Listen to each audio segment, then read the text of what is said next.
참된 신자의 모습에 대해서 말씀드리려고 합니다. 우리가 참고할 본문은 사도행전 6장 1절에서 7절 말씀입니다. 그때 제자가 더 많아졌는데 헬라파 유대인들이 자기의 과부들이 그 매일 구제에 빠짐으로 히브리파 사람을 원망한데 12사도가 모든 제자를 불러 이르되 우리가 하나님의 말씀을 제쳐놓고 공견을 일삼는 것이 마땅치 아니하니 형제들아 너희 가운데서 성령과 지혜가 충만하여 칭찬 듣는 사람 7을 택하라. 우리가 이 일을 저에게 맡기고 우리는 기도하는 것과 말씀 전하는 것을 전무하리니 온 무리가 이 말을 기뻐하여 믿음과 성령이 충만한 사람 스데반과 또 빌립과 브로거로와 니가노르와 디몬과 바네바와 유대교에 입교한 안디옥 사람 니골라를 택하여 사도들 앞에 세우니 사도들이 기도하고 그들에게 안수하니라. 하나님의 말씀이 점점 흥황하여 예루살렘에 있는 제자의 수가 더 심히 많아지고 허다한 제사장 무리도 이 도에 복종하니라. 스데반이 은혜와 권능이 충만하여 큰 기사와 표적을 민간에 행하니 스데반이 죄와 성령으로 말함을 저희가 능히 당치 못하여 이 말씀을 중심으로 성경이 말하는 가장 신실한 크리스찬이 어떤 것인가 이것을 말씀드리려고 합니다. 하나님이 처음 우주 만물을 지으셨을 때는 지상의 어떤 창조물마다 사람이 가장 아름다웠고 하나님의 보시기에 심히 좋았습니다. 우주 안에는 모든 피조물들이 하나님의 영광을 위해서 만들어졌습니다. 하늘의 별과 해와 달과 땅 위에는 아름다운 나무와 꽃들과 각종 새와 짐승들, 바닷속에 있는 여러 물고기들까지도 하나님을 기뻐하고 찬송하도록 만들어졌습니다. 이 땅에 죄가 들어오기 전에는 모든 것이 아름다웠고 사람은 그 안에서 하나님을 대하여 사귐을 가짐으로 하나님의 은혜와 사랑 안에서 지냈습니다. 이와 같은 아름답고 평화로운 세계가 한순간에 무너졌는데 죄가 세상에 들어온 뒤 순간부터 파괴되었습니다. 죄는 한 사람 아담과 하와의 하나님의 명령을 거부하고 사탄의 거짓말에 속아서 하나님께서 주신 명령을 어김으로 눈이 밝아지고 선악을 아는데 하나님처럼 되고자 하는 그 욕심을 이기지 못해서 선악과를 먹음으로 죄가 이 세상에 들어왔습니다. 그 이후부터는 사람은 하나님의 형상을 상실하고 완전히 사탄을 닮은 인간으로 바뀐 것입니다. 하나님의 형상대로 창조된 인간은 죄에 빠짐으로 성령은 떠났고 그 자리에 사탄이 들어와서 죄가 왕노릇하게 된 것입니다. 그때부터 하나님과의 관계는 단절되고 영원한 생명은 떠났으며 인간은 영생을 상실하고 죽음 아래 놓이게 되었습니다. 죄의 삭은 사망이요 하나님의 은혜로운 선물은 예수 그리스도 우리 주 안에 있는 영생이라. 우리가 잘 아는 로마서 6장 23절 말씀입니다. 이 말씀처럼 모든 인간은 죽음, 곧 지옥에 빠지게 되었습니다. 여기서 죽음이란 말은 육체의 죽음보다도 영적인 죽음을 말합니다. 곧 멸망을 하여 지옥을 가는 것을 말합니다.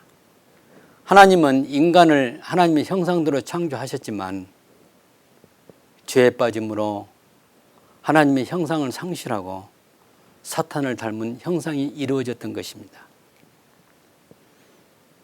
저 유명한 청교도 작가 존 밀턴은 이것을 신라곤이라고 말하고 있습니다. 그러면서 신라곤이라는 작품을 남겼습니다. 이 신라곤의 작품을 읽어보면 그 안에 성경 말씀이 많이 들어 있습니다. 이 존 밀턴은 문학적인 그런 작가라기보다도 청교도로서 하나님을 신실하게 믿는 신앙인이었습니다. 사람들은 완전 타락으로 하나님을 알 수 있는 감각마저 죽어서 스스로 하나님을 잘 수 없게 되었습니다. 이것이 바로 선악과를 따먹은 인류의 조상 아담과 하와가 범죄에 빠졌기 때문에 그 후손들이 다 그렇게 되었습니다. 인간은 완전히 타락했으며 완전히 부패된 인간이 된 것입니다. 심지어 영적인 생명을 잃어버렸으니까 하나님 대해서도 알 수가 없습니다. 사망이 주어진 그 영생에 대한 소망이 완전히 사라진 상태가 된 것입니다. 우리의 믿음의 선배들은 이러한 사람의 상태를 완전 타락 이렇게 말합니다. 타락은 했는데 그 타락의 정도가 어느 정도냐? 완전 타락. 프로테인으로 말한다면 100% 타락. 그리고 타락함과 동시에 인간은 어떤 상태냐? 전적인 부패입니다. 실상은 살았지만은 영원히 죽어 있기 때문에 그 사람은 죽은 사람이나 다름없습니다. 하나님을 알 만한 지식도 전무한 상태라고 말하고 있습니다. 이 상태가 바로 죄에 속한 죄인의 모습입니다. 오늘날 우리들은 죄에 대한 개념이 좀 달라서 이런 영적인 의미로 죄를 생각하는 것이 아니라 그저 도덕적으로 나쁜 행동을 하고 큰 범죄를 저지른 것을 죄라고 말합니다. 이것은 본래 우리 인간의 타락한 그 이후에 전적인 부패된 우리 인간의 열매로 나타난 것입니다. 인간의 타락 이후 지상에는 평화가 없으며 각종 죄악이 사람의 마음과 생활을 지배하고 사람과 사람 사이에 범죄가 발생하고 증오와 미움과 시기로 가득 차서 악이 넘치게 된 것입니다. 한마디로 이 지상은 사탄의 세계가 되므로 이 지상 자체가 지옥의 대기소처럼 된 것입니다. 빛이 사라진 어둠의 세계입니다. 영적으로 흑암입니다. 비록 이 흑암에 사는 사람은 흑암을 느끼지 못하고 어둠에 취해서 사는 것입니다. 이 흑암의 상태에서 창조주 하나님을 볼 수 없고 진정 하나님이 주관하는 빛의 세계가 있는지조차도 알 수 없는 것입니다. 이것이 인간의 전적인 무능이라고도 말합니다. 사람이 영적으로 죽어있는 상태이기 때문에 인간의 지식으로나 또 감각으로 하나님의 영광의 세계에 미칠 수가 없는 것입니다. 한마디로 전적으로 타락하여 하나님에 대해서는 알 수가 없고 감각 자체가 죽었으므로 하나님을 알 수가 없는 것입니다. 다만 하나님의 부르심을 받기 전에 우리 예수님이 십자가를 알기 전 예수님을 구주로 믿기 전에는 이와 같이 죄의 상태에 놓여 있었습니다. 하나님이 이러한 상태에 빠진 죄인 가운데서 구속하여 하나님의 백성을 계획하시고 이것을 성취하기 위한 유일한 대책으로 독생자를 보내어 십자가에서 죽게 하신 것입니다. 그 대가를 치러서 하나님의 선택된 백성을 구원하는 것입니다. 하나님의 구원의 방법은 히브리서 9장 22절에 말씀하신 것처럼 피 흘림이 없이는 죄사함이 없느니라. 이 말씀과 구약 민수기 21장 8절에 있는 것처럼 장대에 달린 구리뱀을 쳐다본 자는 살리라의 원칙입니다. 이 두 가지 말씀이 바로 우리의 구원에 큰 그 원칙을 제공한다고 말할 수가 있습니다. 하나님께서는 자기 외아들 그리스도를 십자가에서 피를 흘리면서 죽게 하는 것이 있으며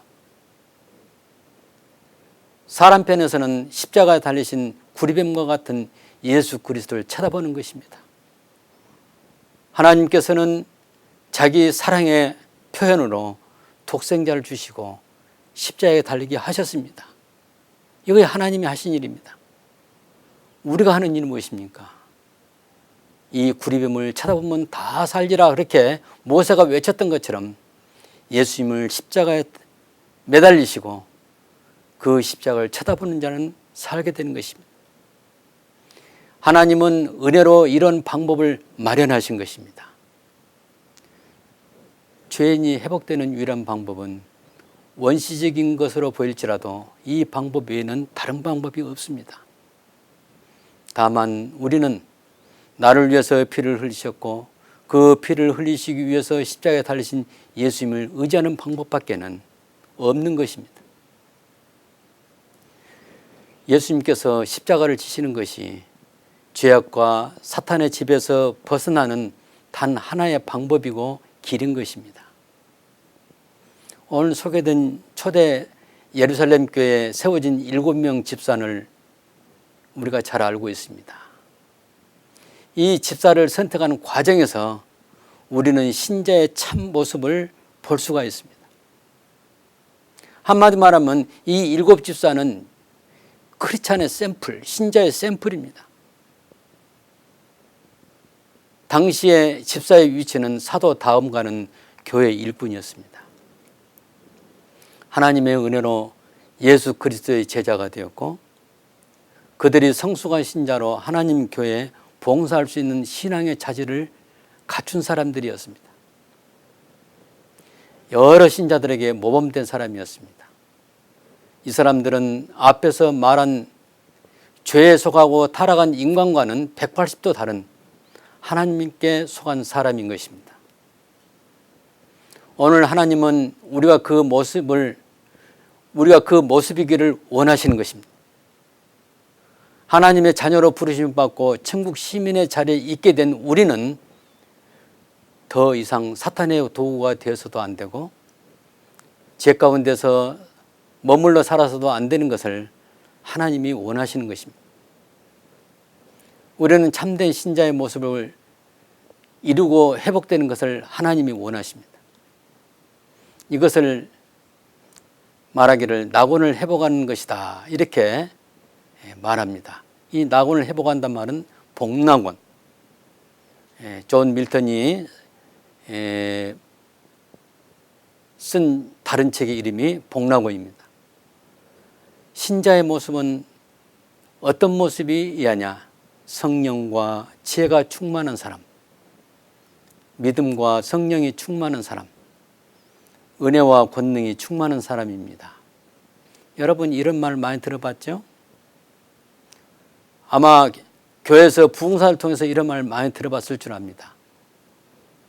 이 말을 잘 정리하면 성령이 충만하고 지혜가 충만하고 믿음이 충만하고 은혜가 충만하고 능력이 충만한 사람입니다. 이런 것이 갖춰진 사람은 완벽한 신자의 참 모습이 되는 것입니다. 이러한 모습이 바로 초대 예루살렘 교회 7 집사에게서 나타났습니다. 오늘날도 이런 말을 많이 듣게 되는데 특히 성령이란 말, 지혜란 말 그 뜻에서도 많은 오해를 하고 있습니다. 이 용어는 성경에 분명히 나오지만은 부흥사들의 잘못된 가르침이나 일부 건전하지 못한 지도자들의 무분별한 그 사용으로 성경에서 그 뜻이 점점 멀어지고 있습니다.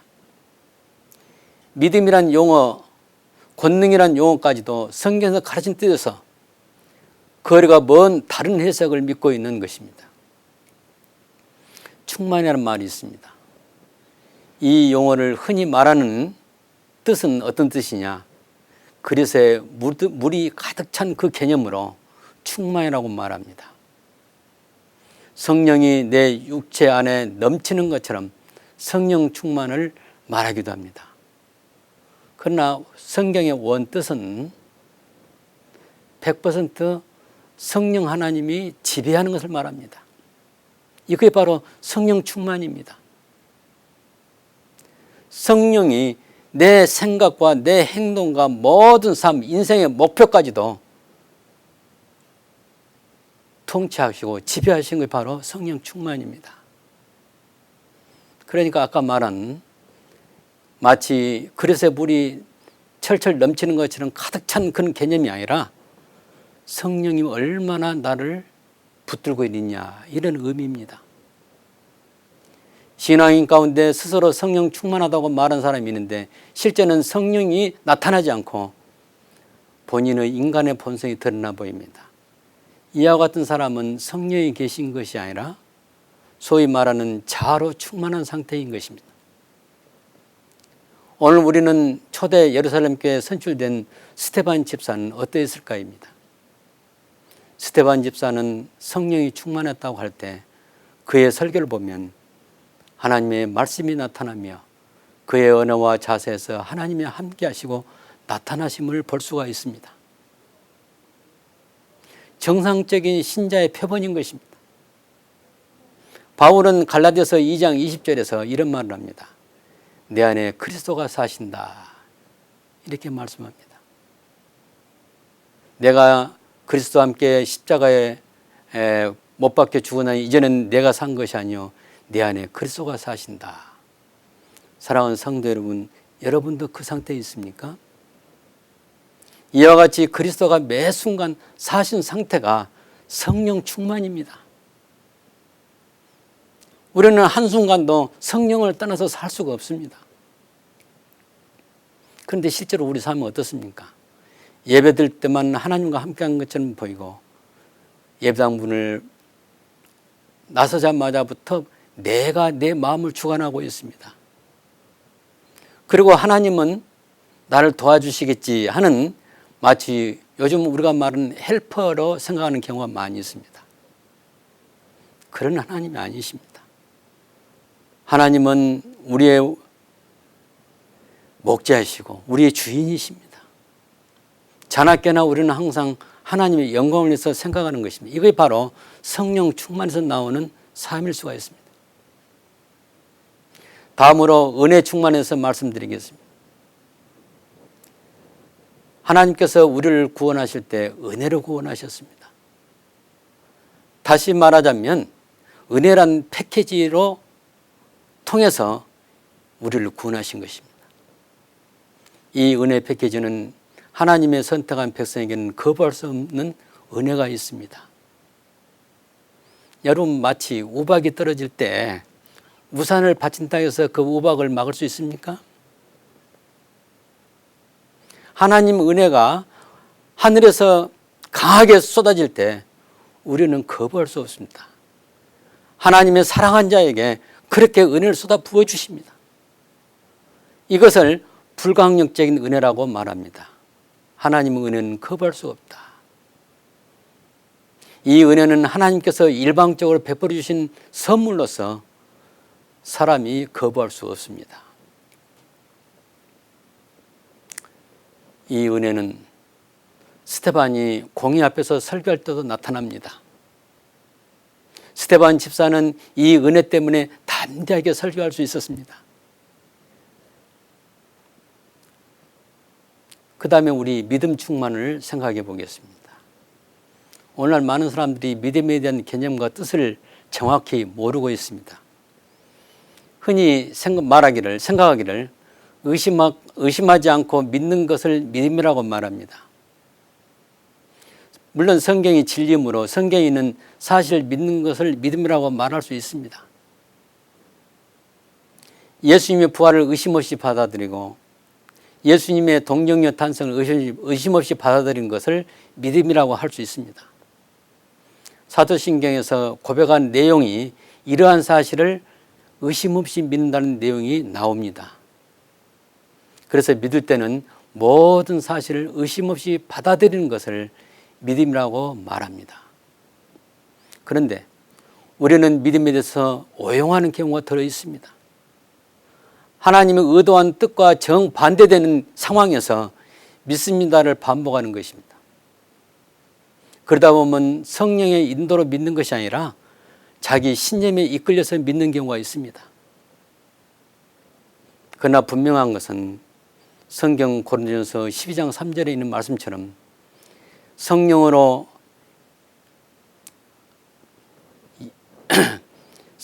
아니하고는 예수를 누구든지 예수를 주시라 할 수 없느니라, 이런 말씀이 있습니다. 이 말씀을 믿음에 대해서 잘 설명해 주고 있습니다. 예수님을 주라고 고백할 수 있는 것은 성령께서 예수님이 주님이신 것을 알게 해 주셔야 한다고 하는 것입니다. 이것이 바로 믿음입니다. 성령을 통해서 알게 되어 고백되어진 것을 믿음이라는 것으로 우리가 생각하면 되겠습니다. 스데반 집사는 항상 성령의 인도를 받고 있었기 때문에 믿음이 충만할 수 있었습니다. 어렸을 때 사람이 믿습니다를 100번 반복한다고 해서 믿음이 생기는 것이 아닙니다. 성령께서 인도하셔야만 믿게 되는 것입니다. 믿습니다를 반복하는 것은 그 자체가 믿음이 아니라 신념을 일으키는 하나의 작용에 불과합니다. 이것까지도 성령의 인도를 받지 않고 자아의 인도를 받게 되는 것입니다. 믿음과 신념은 완전히 다르다는 것을 알아야 할 것입니다. 믿음, 다른 말로는 신앙인데, 신앙은 위에서 오고 신념은 땅에서 옵니다. 여러분, 이 뜻이 무엇인지 알겠습니까? 신앙은 성령을 통해서 하나님께서 주신 것이요, 신념은 자기 육체에서 나오는 것입니다. 성령을 통해서 우리는 알게 되고 성령을 통해서 성령의 도움을 받아서 우리가 이해하게 됩니다. 믿음은 성령 충만할 때 역시 충만하게 됩니다. 스데반이 지혜와 성령으로 말하면 저희가 능치 당하지 못하여, 이런 말은 오늘 읽었던 우리 본문 외에 10절에 나옵니다.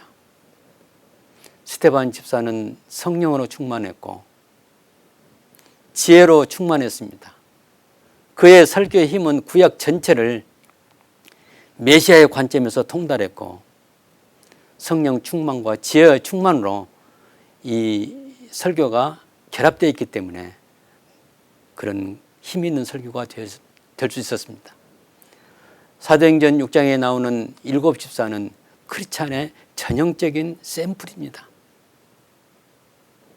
예수님께서 아버지의 온전함 같이 너희도 온전하라고 하셨습니다. 우리가 100% 하나님처럼 온전할 수는 없지만은 성령 충만으로 충만할 것을 말씀하신 것입니다. 행위의 온전함 이전에 성령에 붙들려 있는 사람이 되어야 한다는 것입니다. 오늘 이 설교를 듣고 계신 여러분의 신앙의 상태는 어떠하십니까? 지금까지 성령에 붙잡혀 있지 않고 자기 자아에서 나오는 신념으로 신앙하셨습니까?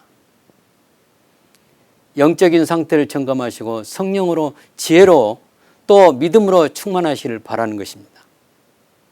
하나님에게서 사랑을 입고 은혜를 입고 예수님의 피로 깨끗함을 입은 사람은 더 이상 사탄의 세계에 머무르지 않고 죄인의 무리 속에 살지 않고 하나님께 속하여 하나님과 결합되어 있기 때문에 사랑과 은혜를 누리면서 천국을 바라보고 구속의 은총 속에서 잠긴 가운데 사는 사람입니다. 이 사람은 점점 성령이 충만하고 믿음이 충만하고 지혜와 은혜와 능력이 충만해집니다. 성령으로 충만하면 성령의 열매가 나타나서 마음의 평화와 기쁨도 나타납니다. 이 모든 것이 하나님의 선물로 주어지는 것입니다. 성경에 그렇게 살았던 사람은 아브라함이 그랬고 이삭이 그랬고 야곱이 그랬고 요셉이 그랬고 다윗이 그랬고 솔로몬이 그랬습니다. 신약에서는 물론 사도들과 7 집사가 바로 여기에 속할 수 있습니다.